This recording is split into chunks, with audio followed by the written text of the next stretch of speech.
16 दिसंबर 1971 की वो तारीख जब भारतीय सेना ने सिर्फ युद्ध नहीं जीता बल्कि दुनिया को दिखा दिया कि साहस और देशभक्ति की कोई ताकत नहीं, कोई इससे टक्कर नहीं ले सकता।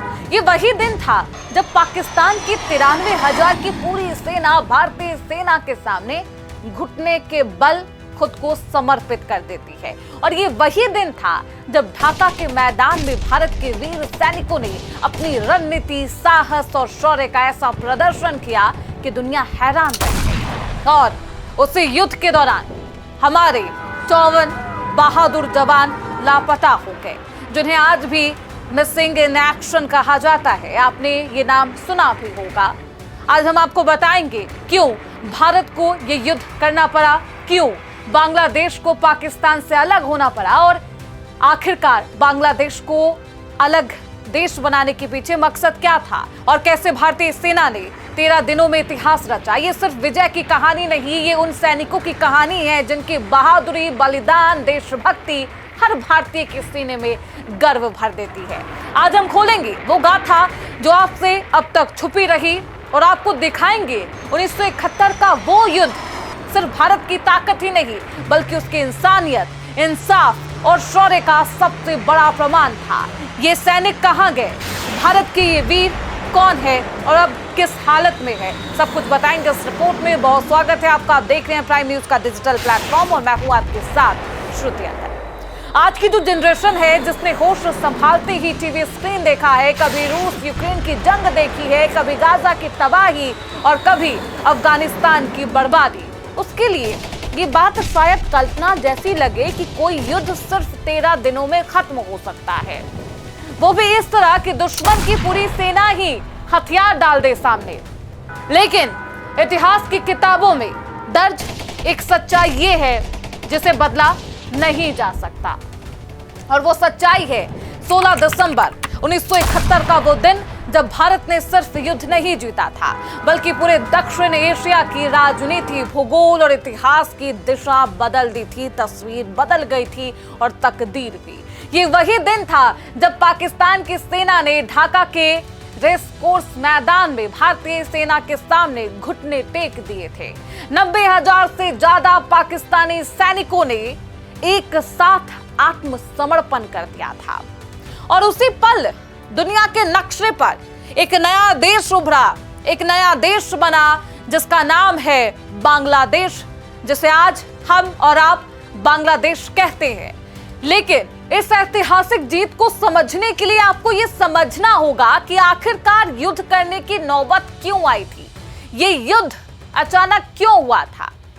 अगर आप सोच रहे हैं युद्ध अचानक हुआ तो ऐसा नहीं था, ये एक दिन की घटना नहीं थी, ये वर्षों से पनप रही जुल्म, अन्याय, दमन, इंसानियत की हत्या का विस्फोट था। जब 1947 में भारत का विभाजन हुआ, पाकिस्तान बना तो वह दो हिस्सों में बटा हुआ था, एक पश्चिमी पाकिस्तान और दूसरा पूर्वी पाकिस्तान, जिनके बीच हजारों किलोमीटर की दूरी थी और बीच में भारत। लेकिन दूरी से भी ज्यादा गहरी एक खाई है, वो है सोच की, संस्कृति की और सत्ता की भूख की। पूर्वी पाकिस्तान की आबादी ज्यादा थी, संसाधन बेहतर थे, सुदृढ़ थे, लेकिन सत्ता, सेना, पैसा और फैसले सब पश्चिमी पाकिस्तान के हाथों में थे। बंगाली लोगों को शुरू से ही दोयम दर्जे का नागरिक माना जाने लगा। उनकी भाषा बंगला को ये कहकर अपमानित किया गया कि वो सरकारी कामकाज के योग्य नहीं है। जब लोगों ने अपनी भाषा और अपनी पहचान की बात की तो उन पर गोलियां चलाई गई, उन्हें मौत के घाट उतारा गया।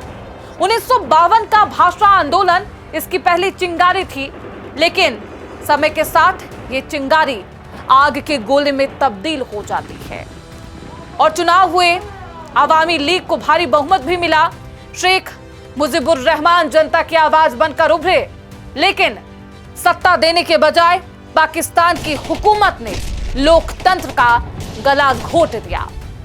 और फिर आई 25 मार्च 1971 की वो रात जिसे इतिहास कभी माफ नहीं करेगा।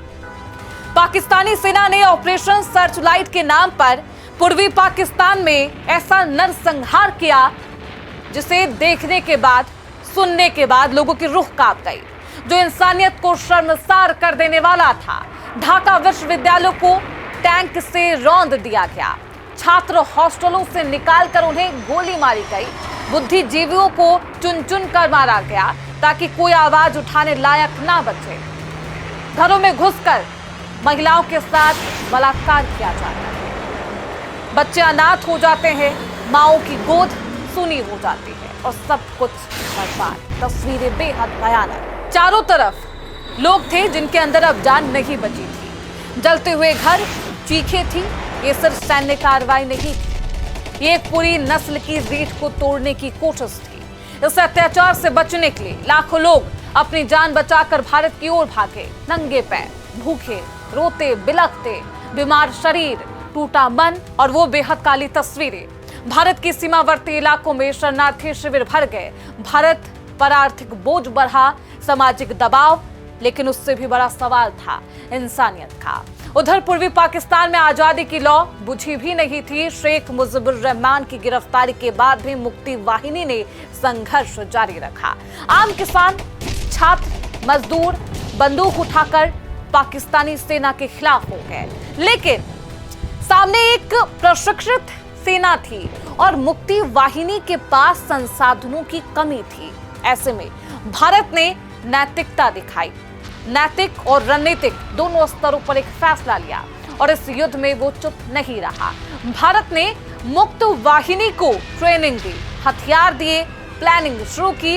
युद्ध के लिए ये रणनीति तैयार की गई, लेकिन भारत जानता था कि केवल परोक्ष मदद से यानी कि इनडायरेक्ट मदद से काम नहीं चलेगा।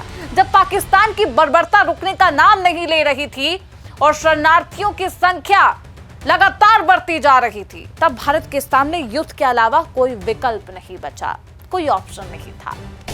और उस समय भारतीय सेना की कमान जनरल सैम मानेकशा के हाथों में थी। याद होगा आपको, एक ऐसा सेनापति जो सिर्फ वर्दी नहीं बल्कि विजन लेकर चलता था, जिसका पॉइंट ऑफ व्यू बेहद सशक्त था। उन्होंने राजनीतिक दबाव में जल्दबाजी से युद्ध करने से इनकार कर दिया और कहा कि सेना पूरी तैयारी के साथ ही उतरेगी। महीनों तक पूरी प्लानिंग की गई, सैनिकों को तैयार किया गया, मौसम, भूगोल, दुश्मन की कमजोरियों का अध्ययन किया गया। पूरा रिसर्च, पूरे होमवर्क के साथ युद्ध के मैदान में उतरा और फिर 3 दिसंबर 1971 को पाकिस्तान ने खुद भारत पर हवाई हमला शुरू कर दिया। और यही वो पल था जब भारत ने बिना किसी हिचक के पूरी ताकत झोंक दी। पश्चिमी मोर्चे पर पाकिस्तान को जवाब मिला और पूर्वी मोर्चे पर भारतीय सेना ने इतिहास की सबसे तेज और निर्णायक सैन्य कार्रवाई शुरू कर दी। भारतीय वायुसेना ने पाकिस्तान एयरबेस तबाह कर दिया और उसके बाद भारतीय नौसेना ने समुद्री रास्तों को सील कर दिया, वो बंद हो गए ताकि कोई भी मदद अब पाकिस्तान तक नहीं पहुंच सके। और जमीनी सेना ने मुक्ति वाहिनी के साथ मिलकर ऐसी गति से बढ़ना शुरू कर दिया कि पाकिस्तानी सेना संभल नहीं पाई, क्योंकि वो बिना प्लानिंग के आ गई थी। और एक के बाद एक शहर आजाद होते चले गए। भारतीय सेना लाहौर पहुंच गई, जैसौर, खुलना, चिटगांव, सिलहट, चारों तरफ पाकिस्तानी सेना पीछे हटती गई। उनका मनोबल टूट गया, सप्लाई लाइन कट गई, नेतृत्व भ्रम में थे और सैनिकों को साफ दिखने लगा कि अब कोई रास्ता नहीं बचा। और फिर आया 16 दिसंबर की वो तारीख, 16 दिसंबर 1971, ढाका का रेस कोर्स मैदान। एक ऐसी तस्वीरें जो इतिहास के पन्नों में सुनहरे अक्षरों में दर्ज हो गई, एक ऐसा दृश्य जो इतिहास के सुनहरे अक्षरों में हमेशा हमेशा रहेगा। भारतीय सेना पूरी गरिमा, आत्मविश्वास के साथ वहां डटी रही और सामने पाकिस्तानी सेना के commander lieutenant general A.A.K. Niazi, जिनके पास अब ना कोई बहाना था, ना कोई रास्ता, वो पीछे जा नहीं सकते थे और कोई विकल्प उनके हाथ में नहीं था। 93,000 से ज्यादा पाकिस्तानी सैनिकों ने हथियार डाले। ये द्वितीय विश्व युद्ध के बाद दुनिया का सबसे बड़ा सैन्य आत्मसमर्पण था और उसी पल बांग्लादेश आजाद हो गया, दुनिया के नक्शे में आया। और उसी पल ये सिद्ध हुआ कि जुल्म चाहे कितनी ताकत से क्यों ना किया जाए, अंत में हार उसी की होती है। ये जीत सिर्फ सैन्य जीत नहीं थी, ये लोकतंत्र की जीत थी, ये इंसानियत की जीत थी और यही विजय दिवस है। ये उस सिद्धांतों की हार भी थी, आप कह सकते हैं, जिसने धर्म के नाम पर बना राष्ट्र किसी समुदाय को कुचल सकता है। लेकिन इस ऐतिहासिक विजय के साथ एक साया भी जुड़ा, एक ऐसा दर्द जो आज भी खत्म नहीं हुआ और 1971 के बाद अभी भी वो दर्द लोगों के सीने में दफन है। 1971 की जंग के बाद भारत के 54 सैनिक लापता हो गए। 30 थल सेना, 24 वायु सेना के जवान, जिन्हें आधिकारिक तौर पर मिसिंग इन एक्शन घोषित कर दिया गया। माना जाता है कि ये सैनिक पश्चिमी मोर्चे पर पकड़े गए और पाकिस्तान की जेलों में अभी भी बंद है। सालों तक इनके परिवार वालों को इनके पत्र मिलते रहे, ऐसा कहा जाता है। पोस्ट कार्ड मिले, गवाहियां मिली। मेजर कंवलजीत सिंह का गुरुमुखी में लिखा एक पत्र, जिसमें उन्होंने कोट लखपत जेल में जुल्म की कहानी बयां की। मेजर अशोक सूरी का वो खत, जिसमें उन्होंने जिंदा होने की बात कही। विंग कमांडर HS गिल के जिंदा पकड़े जाने की रेडियो पर घोषणा की गई। कई ऐसे पूर्व कैदियों की गवाही, लेकिन ना पाकिस्तान ने कभी आधिकारिक तौर पर सच स्वीकार किया और ना ही भारत की सरकारें परिवार को कोई ठोस जवाब दे सके। दशकों बीत गए हैं, कई साल गुजर गए, लेकिन इनका कुछ भी पता नहीं चल सका। माता पिता इंतजार में दुनिया से चले गए, पत्नियां सफेद लिबास में है और उम्मीद ये है कि कोई ऐसा दिन आएगा जब उनके पति लौट आएंगे। और सवाल आज भी वही है कि क्या देश अपने उन सैनिकों को भूल गया? लेकिन ऐसा नहीं है।